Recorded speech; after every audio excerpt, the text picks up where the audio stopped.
Hello Muggles and welcome back to my Harry Potter Kitchen, the YouTube series where I am baking my way through the Harry Potter books, making a recipe for all the magical food and drink featured inside. If you missed last week's recipe where we made homemade ketchup, which was super good, make sure you check out the link down below in the description to catch up. But it is Magic Monday, so let's see what's next.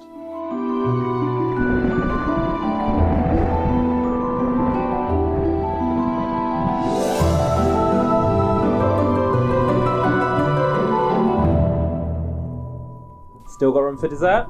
If, like me, you love all things Harry Potter and you don't want to miss a thing from my Harry Potter Kitchen, then make sure you hit that subscribe button and click on the notification bell so you get an alert every Magic Monday when there is a brand new recipe. The feast is still underway, so let's get back to it.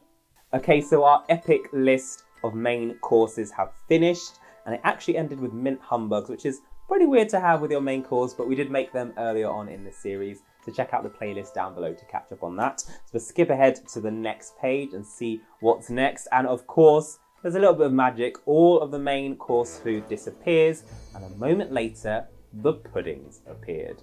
Blocks of ice cream in every flavour you could think of. Looks like we're making some more ice cream.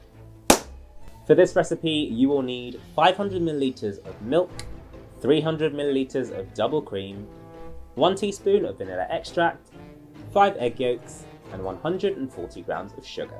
Our ice cream flavours are going to be inspired by our Hogwarts Houses. For Gryffindor, we're going to need 1 teaspoon of cherry extract and 50 grams of glacé cherries.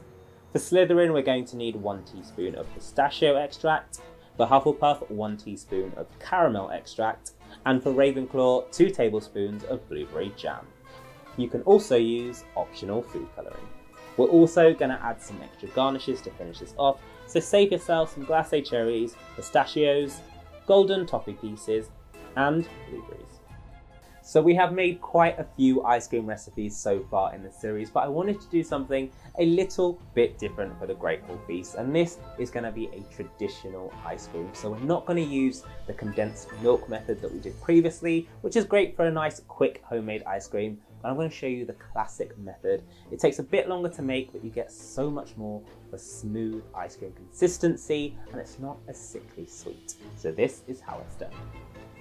To begin, you want to place a pan on a medium heat and pour in your milk, cream, and vanilla.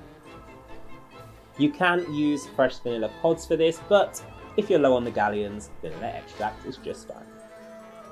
Warm this up until it's nice and hot, but not boiling. While your milk is warming, you want to start separating your eggs, as we're only going to use the egg yolks for this recipe. Don't throw away the whites though, you can freeze them and use them in meringues. Add your egg yolks into a bowl and then pour over your sugar before whisking it through. You should notice the egg mixture go nice and fluffy, and it should also go a paler colour. Once it's nice and whipped, you want to add in your hot milk, whisking it slowly until it's well combined. You want to make sure you keep on mixing though, otherwise you could end up with scrambled eggs. Once it's all mixed through, return it back into the pan and then place it on a medium heat. We're going to cook this through for 10 minutes until it just starts to thicken up. It's not going to go super thick, but it should be a thin custard consistency, and you'll know it's ready when you lift it up on a spoon, and it should coat the back of it, leaving a line when you swipe your finger across. Just to make sure we haven't got any lumps while it was cooking, you might want to pass it through a sieve to catch any bits at the bottom.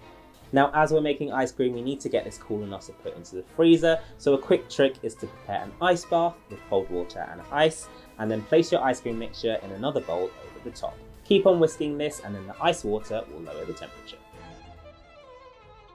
So the book says that these ice cream blocks were in every flavour you could think of, and we're not going to go as extreme as we did with the Bertie Bott's recipe, but I thought we would make some Hogwarts House inspired flavours, as that's what you'd love to see on the table. First up is Gryffindor, and we're going to go for a bold cherry ice cream. To prepare your glacé cherries, all you want to do is slice them up. You don't want them to be too small, as we still want to get a bit of bite when we eat the ice cream. Once you're happy with the consistency, add them into a bowl along with a quarter of your ice cream mixture. I'm also adding in some cherry extract for an additional boost.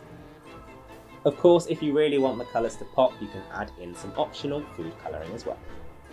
Once it's well combined, pour it into some Tupperware, pop the lid on and place it into the freezer. Next up is Slytherin, and I didn't think anyone would really want to eat a green lime ice cream, so instead I thought we'd go with pistachio. I actually tried pistachio ice cream for the first time on an aeroplane and fell in love with it, so this is how you can make your own. As we're just using extracts for this, all you need to do is add your ice cream mixture into your bowl, add in your extract and food colouring, and whisk it through. Then this also goes into some Tupperware with the lid on and into the freezer. Okay, next up is Hufflepuff, and for this one, I've gone for the only thing that is better than caramel, and that is salted caramel. You get the sweetness of the caramel, but then the salt helps intensify the flavour, which is oh so good.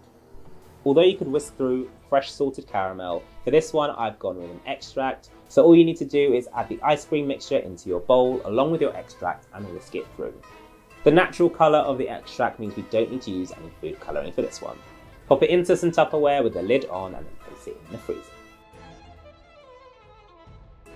And finally, we've got our Ravenclaws, and I feel like they're the ones to really want to get their 5 a day when they're having ice cream. So we're going to make a blueberry flavour ice cream.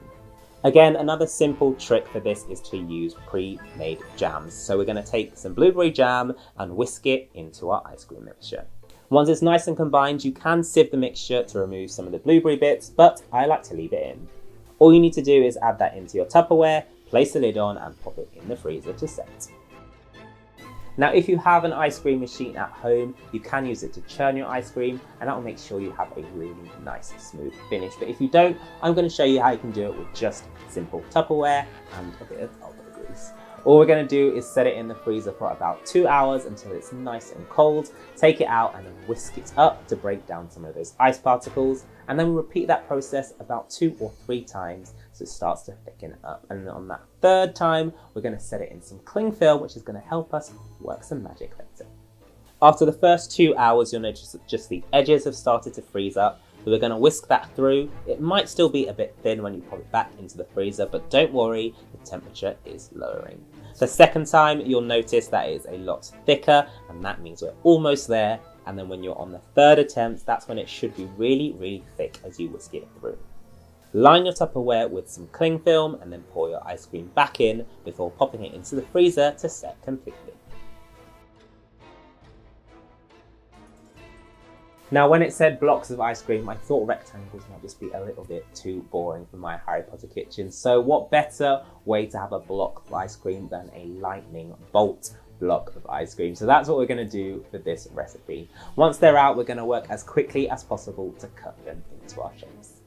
You'll want to cut these one at a time just to make sure they don't melt, and it works best if both your surface and your knife are nice and cold. Remove the ice cream from the Tupperware and then peel away the cling film.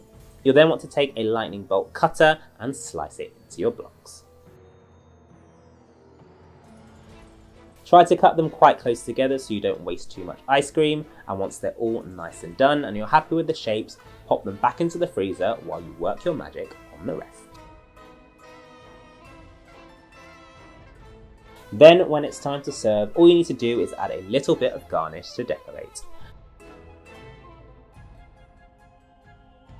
For this, I'm using some freshly whipped cream and piping it onto the end of each lightning bolt, and then sprinkling over some cherries, pistachios, caramel pieces, and blueberries.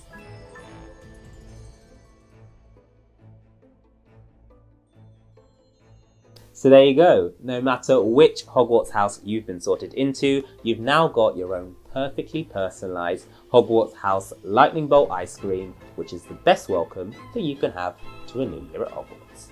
So there you go. I'm not sure how many more times ice cream is going to be featured in this book, but I've got a few more ideas up my sleeve. So if you want to see them, then make sure you hit that subscribe button and click on the notification bell so you don't miss a thing from my Harry Potter kitchen. That is all for this week's video, but I will see you next week.